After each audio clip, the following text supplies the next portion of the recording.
قرآن قرآن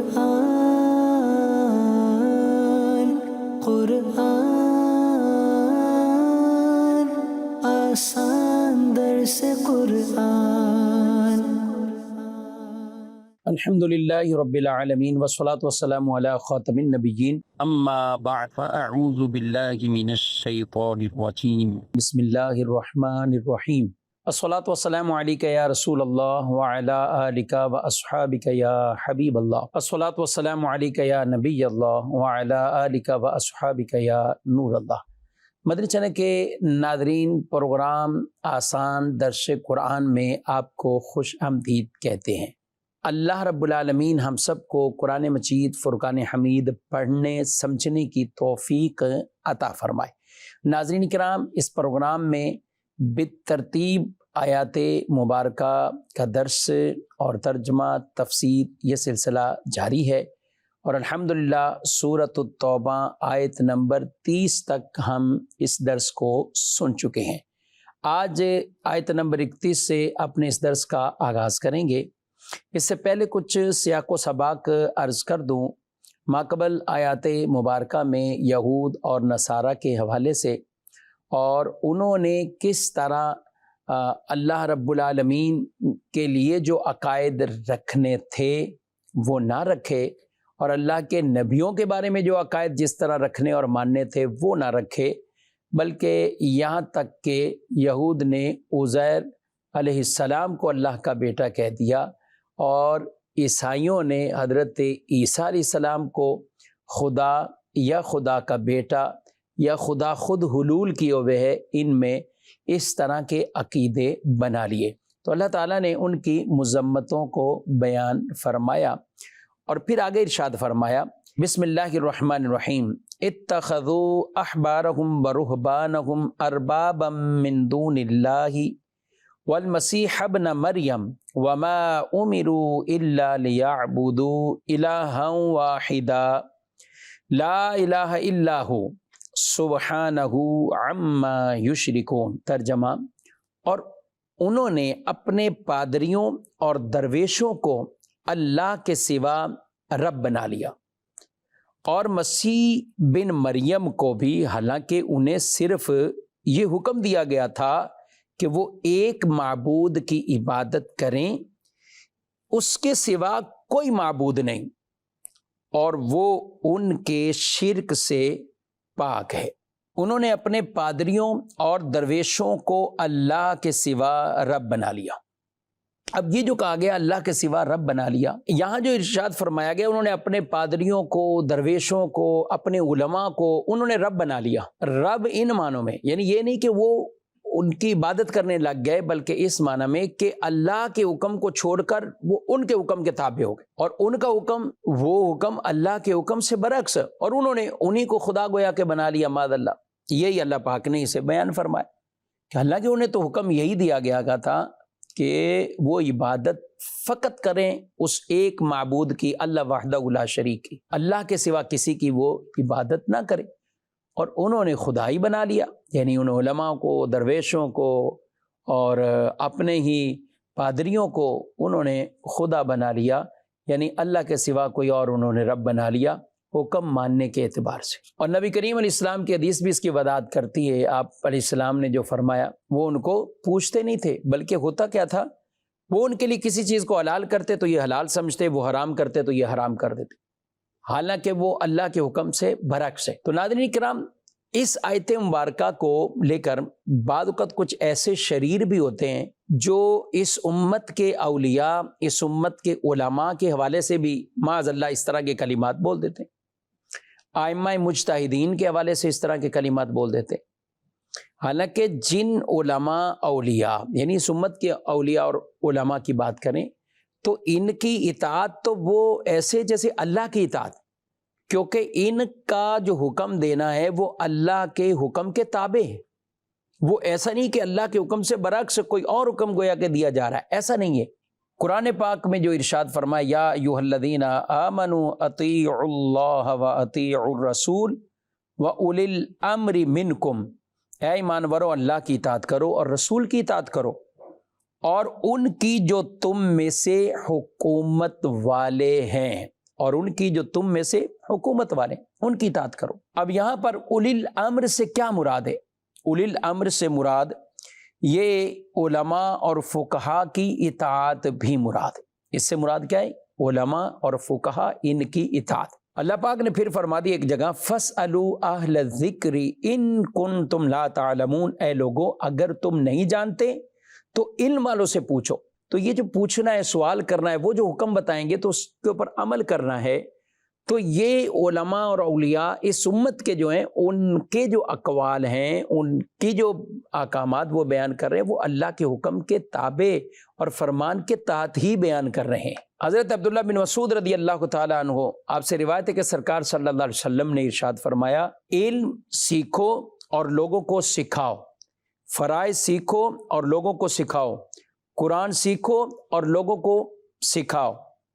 فرمایا میں وفات پانے والا ہوں، علم ان قریب اٹھ جائے گا، فتنے ظاہر ہوں گے، حتیٰ کہ دو شخص ایک فریضہ میں جھگڑا کریں گے اور ایسا کوئی شخص نہ پائیں گے جو ان میں فیصلہ کرے۔ تو ہمیں یہاں پر خالص طور پر علم سیکھنا اور لوگوں کو سکھانا، یہ باقاعدہ اس کی تعلیم اور ترغیب وہ موجود ہے۔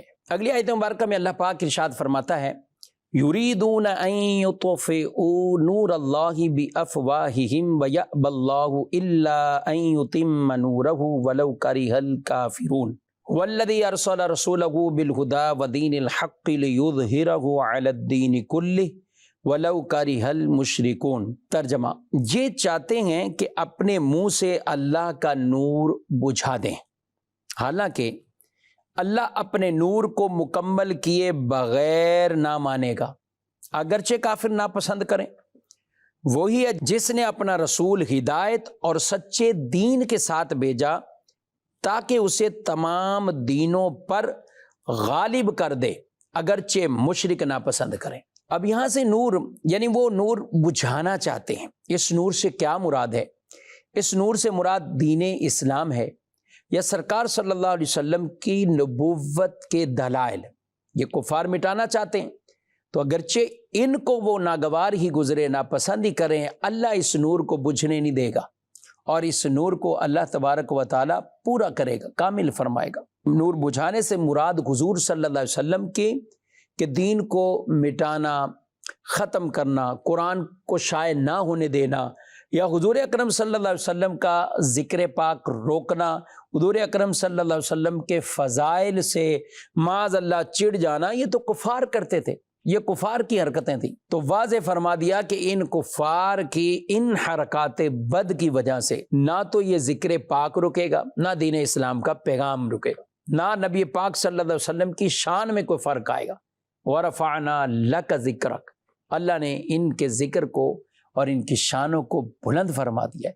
وَلَلْآخِرَةُ خَيْرٌ لَكَ مِنَ الْأُولَى، ہر آنے والی گھڑی پہلی گھڑی سے بہتر وہ ہوگی۔ سبحان اللہ، یہ پیارے نبی علیہ السلام کی شان ہے۔ اعلیٰ حضرت فرماتے ہیں نا، مٹ گئے مٹتے ہیں، مٹ جائیں گے اعداء تیرے، نہ مٹا ہے نہ مٹے گا کبھی چرچا تیرا۔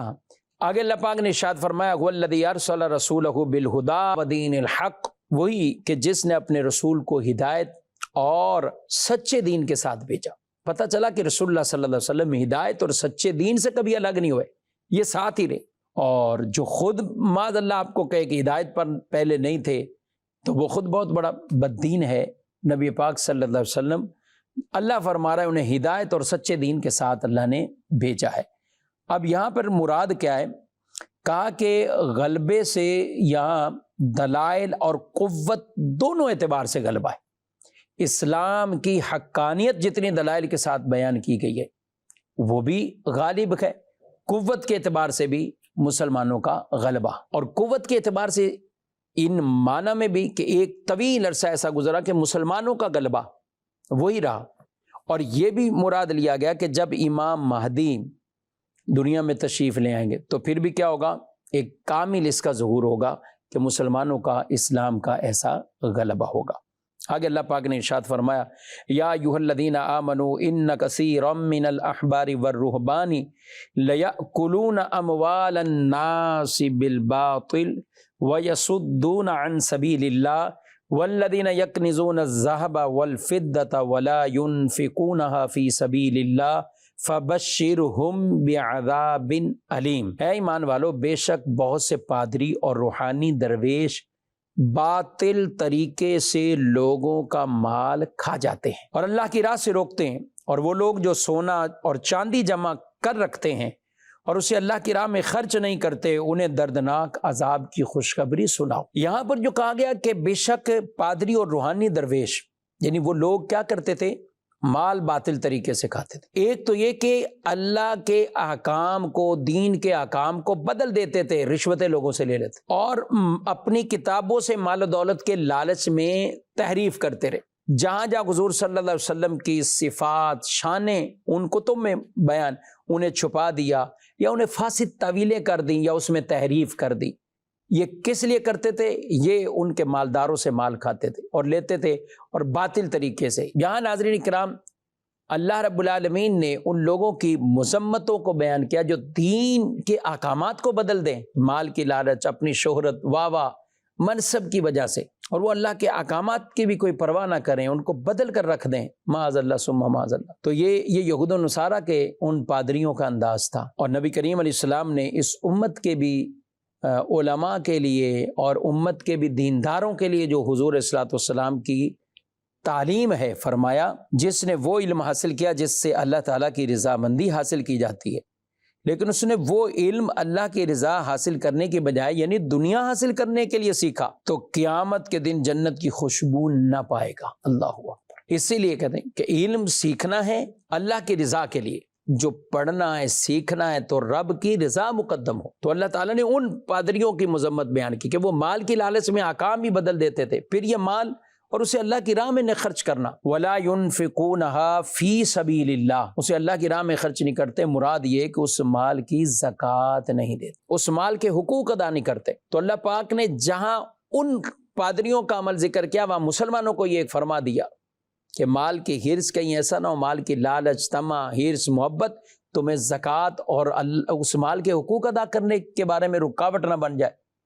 اس مال کی زکاتیں ضرور ادا کرو، اس مال کی زکاتیں ضرور ادا کرو۔ اب یہاں فرمایا کنز، والذین یکنزون الذھب والفضہ، تو یہ جو کنز ہے اس وعید میں کون سا مال داخل ہے؟ اس کی تشریح میں فرمایا گیا، حضرت عبداللہ بن عمر رضی اللہ تعالی عنہما فرماتے ہیں کہ جس مال کی زکوٰۃ دی گئی وہ کنز نہیں، یعنی آیت کی وعید میں وہ داخل نہیں، اور جس مال کی زکوٰۃ نہ دی گئی وہ اس وعید میں داخل۔ یاد رکھیں ناظرین کرام، یہاں مال جمع کرنے کی جو مذمت بیان کی گئی، اس کی بیسک وجہ یہی کہ وہ مال جس کے حق ادا نہ ہو سکے، جس کے آدمی حق ادا نہ کرے، اور حقوق میں کہ جہاں خرچ کرنا ہے وہاں نہ کریں، یہ بات بھی، اور ساتھ ساتھ یہ کہ اس کی زکوٰۃ ادا نہ کرنا۔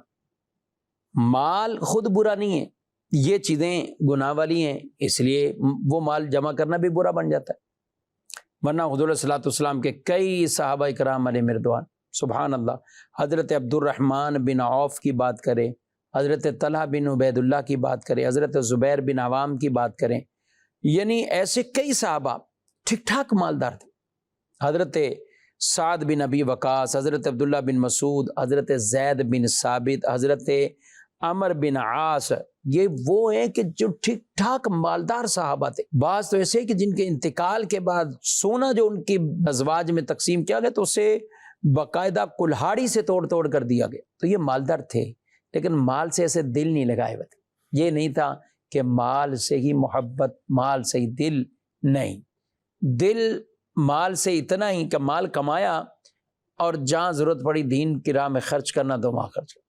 حضرت طلحہ بن عبید اللہ کے بارے میں آتا ہے کہ آپ اپنی آمدنی سے تو بنو تمیم کی ہر ضرورت مند کی ضرورتیں پوری کرتے، کسی کی شادیاں کروا رہے ہیں، قرضے اتار رہے گئے، اور طرح طرح کی نیکی کے کاموں میں آپ مال خرچ کیا کرتے تھے۔ تو رب نے مال دیا ہے، حلال طریقے سے کمائیں، جتنا کمانا ہے کمائیں، اور ساتھ ہے کہ حلالی جگہوں پر خرچ کریں اور اس مال کے حق ادا کرتے رہیں۔ مال کے بارے میں کہاں کمایا اور کہاں خرچ کیا؟ یہ دو سوال ہیں مال کے بارے میں حدیث پاک میں جو ہمیں ارشاد فرمایا گیا. تو لہذا مال کما بھی لیا حلال طریقے سے تو خرچ بھی حلال جگہوں پہ کرنا ہے، حرام جگہوں پہ خرچ نہیں کرنا. یہ پھر مال کی ایک طرح کی ناشکری کہلائے. اب جو اپنی زکاتیں نہ دیں مال کے بارے میں، اور ان کے مال تو جمع کرنے کا شوق ہے، زکوٰۃ نہیں دیتے، تو اللہ پاک نے کیا ارشاد فرمایا؟ یوم یحمى علیہا فی نار جہنم فتقوی بہا جباہہم وجنوبہم وظہورہم ھذا ما کنزتم لانفسکم فذوقوا ما کنتم تکنزون.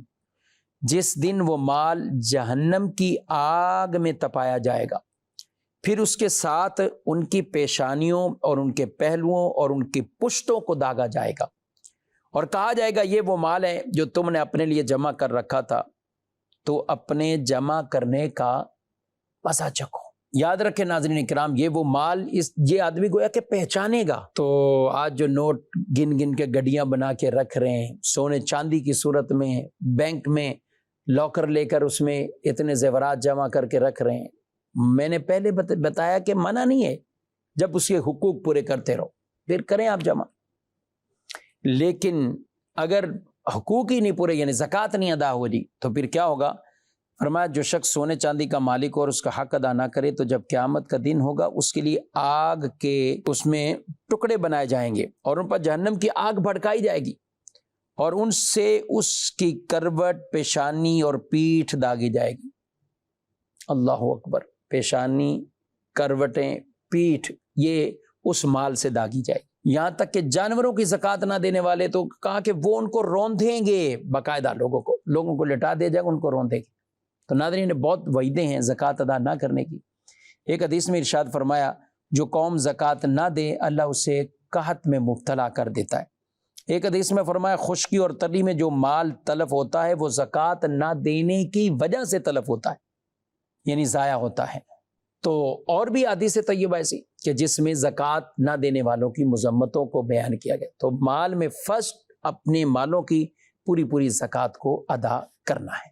اگلی آیت میں اللہ پاک نے ارشاد فرمایا ان عدت الشہور عند اللہ 12 شہرا فی کتاب اللہ یوم خلق السماوات والارض منها 4 حرم ذلك الدین القیم فلا تظلموا فیہن انفسکم وقاتلوا المشرکین کافۃ کما یقاتلونکم کافۃ وَاعْلَمُوا أَنَّ اللَّهَ مَعَ الْمُتَّقِينَ. ارشاد فرمائے بے شک مہینوں کی گنتی اللہ کے نزدیک اللہ کی کتاب میں 12 مہینے ہیں جب سے اس نے آسمان اور زمین بنائے.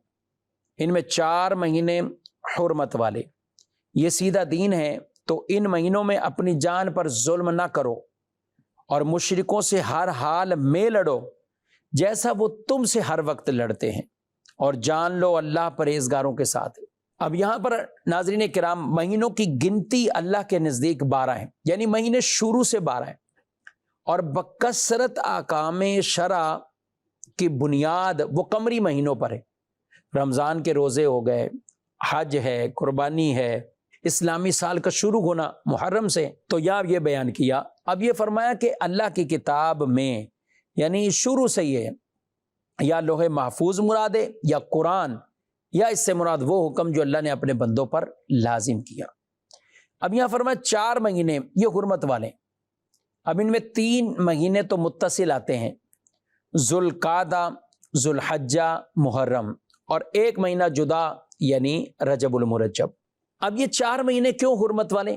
یہ 4 مہینے اس لیے حرمت والے کہ عرب کے لوگ اس میں قتال نہیں کرتے تھے، جنگ نہیں، کچھ بھی نہیں. رجب کے مہینے میں وہ عموماً عمرہ کرنے جاتے تھے، اور بقیہ جو 3 مہینے وہ حج کے لیے، جانے کے لیے، آنے کے لیے، واپسی، تو امن امان ہوتا تھا. تو یہ 4 مہینے تو وہ جو حرمت والے جن کی حرمت پہلے سے ہی ہے، یہ بیان فرما دی گئی. آگے ارشاد فرمایا ذالک الدین القیم، یہ سیدھا دین ہے، یعنی سال میں 12 مہینوں کا ہونا یہ سیدھا صحیح حساب کتاب ہے. تو یہ اللہ پاک نے انہیں مہینوں کو بیان شروع سے فرما دیا.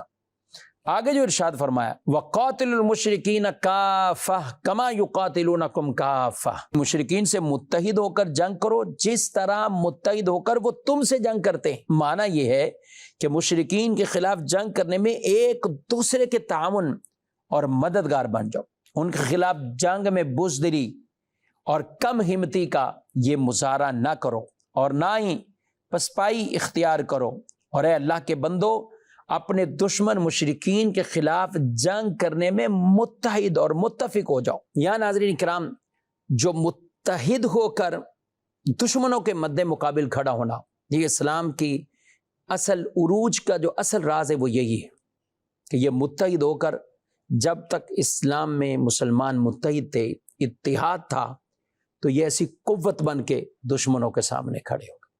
اور اس سے کئی ممالک ایسے ہیں کہ جن کی بھلے قوتیں اور ان کی طاقت کتنی بھی شہرت ہو، لیکن مسلمانوں نے انہیں روند کر رکھ دی، اور ہر طرف فتوحات ہی فتوحات، وہ چاہے افریقی ممالک ہوں یا دیگر کی بات کریں۔ لیکن ہوا کیا کہ جب کفار نے یہ دیکھا کہ مسلمان کسی طرح یہ مغلوب ہونے والے نہیں ہیں، تو کیا کیا جائے، تو انہوں نے مختلف سازشیں تیار کی اور دین کے خلاف ہی لوگوں کو کھڑا کیا، مسلمانوں کی صفوں کے اندر اتحاد ختم کر کے انتشار و افتراق ڈال دیا، اور پھر وہی ہوا جو آج سب معاشرہ دیکھ رہا ہے کہ آج پھر مسلمان جب ٹکڑے ٹکڑے ہو گیا، جدا جدا ہو گیا، اتحاد کی نعمت سے وہ ان سے ختم ہو گئی، تو آج پھر اپنے وہی زوال کے ایام دیکھ رہا۔ علماء حق کو اور اسی طرح دین کے درد رکھنے والوں کو چن چن کر کفار نے کیا کیا، ان کو ختم کر دیں، وہ ختم ہوں گے تو جذبات ہی وہ نہیں رہیں گے دیگر کے، اور پھر کئی ممالک کے اندر مسلمانوں پر کس طرح اور کس انداز سے ظلم و ستم نہیں ہوا۔ وجہ کیا بنی کہ قرآن کے اس حکم کو بلا دیا۔ اگر مسلمان ازسرنو پھر سے ہی دوبارہ ایک قوت بننا چاہیں، جسے حدیث میں فرمایا مسلمان ایک جسم کی مانی، ایک حصے کو تکلیف پہنچے تو گویا کہ پورے وجود کو تکلیف پہنچے، تو اس کے لیے اتحاد، اس کے لیے مسلمانوں کا اور اکابرین کا آپس میں بیٹھنا اور اتحاد اور اتفاق پیدا کرنا یہ بہت ضروری ہے۔ اور آج تو معاذ اللہ ایک کیفیات بھی کچھ ایسی ہیں، یعنی قرآن کہتا ہے مسلمانوں کے ساتھ مل جاؤ اور ان سے اتحاد کر کے اور جمع ہو جاؤ۔ آج تو کوئی کفار ممالک اگر مسلم ممالک پر ظلم کر رہے ہو تو بعض ایسے مسلمان کے جو ان لوگوں کے ساتھ مل کر دیگر اپنے مسلم ممالک کے بجائے یہ کہ ان کی مدد کریں، یہ ان کے خلاف اور مدد کرنے کے لیے تیار ہو جاتے ہیں۔ ناظرین کرام، درس قرآن ہم نے نہ بھلایا ہوتا، یہ زمانہ نہ زمانے نے دکھایا ہوتا۔ قرآن کا پیغام یہی ہے، مسلمان ایک ہو جائے، مسلمان ایک جسم کی طرح، ان میں اتحاد ہو، ان میں اتفاق ہو، ان میں ہر طرح کا افتراق یہ دور ہو جائے۔ اور اگر اس قرآن کے حکم پر عمل نہیں ہوگا تو پھر جو زوال اور جو کچھ ہم دیکھ رہے ہیں مزید آ کے دیکھنے کے لیے بھی تیار رہیں، اور قرآن کے حکم کی طرف ہی بالآخر آنا ہوگا۔ اور یہ یاد رکھیں، اللہ ایسے لوگوں کو چن لے گا، اللہ پیدا فرمائے گا ایسے لوگوں کو، اور یہ کہا ہے طرح جن کے ذریعے چاہے اپنے دین کا کام لے۔ اسلام اور مسلمان یہ ہمیشہ مغلوب نہیں رہیں گے، غالب آئیں گے، یہ اللہ کو یہی پسند ہے، اور یہ اللہ نے قرآن میں سے واضح بیان فرمایا کہ اللہ نے اپنے محبوب صلی اللہ علیہ وسلم کو جو دین دیا ہے یہ غالب ہونے کے لیے دین دیا ہے، تو اللہ ایسے لوگوں کو پیدا فرمائے گا۔ ہم میں سے ہر ایک آدمی اپنی ذمہ داری اور اپنی طاقت کے ساتھ اسلام کا معاون بنے، مسلمانوں کا بھائی بنے، مسلمانوں کی مدد کرنے والا بنے۔ اللہ تعالی ہم سب کو قرآنی احکامات پر عمل کی توفیق دے۔ ناظرین کرام، اس کی آج کی چند یہ آیات مبارکہ بڑے خوبصورت احکامات، جس میں زکوٰۃ کے حوالے سے بھی، زکوٰۃ کی ادائیگی کے حوالے سے، اللہ کی راہ میں خرچ کرنے کے حوالے سے، اور پھر یہ کہ اللہ کے حکم کے سامنے پھر اور کسی کا حکم نہیں، ہم رب کے احکام کے تابع رہیں گے، رسول کے احکام کے تابع رہیں گے، اللہ اور رسول صلی اللہ علیہ وسلم کے فرامین کے مطابق ہم نے اپنی زندگیوں کو گزارنا ہے۔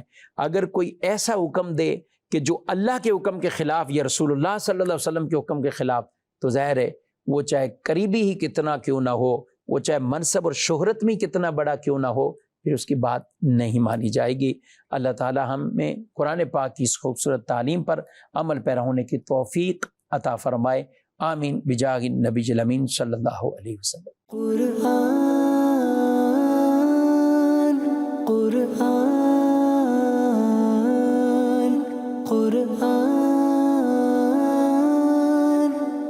آسان درس قرآن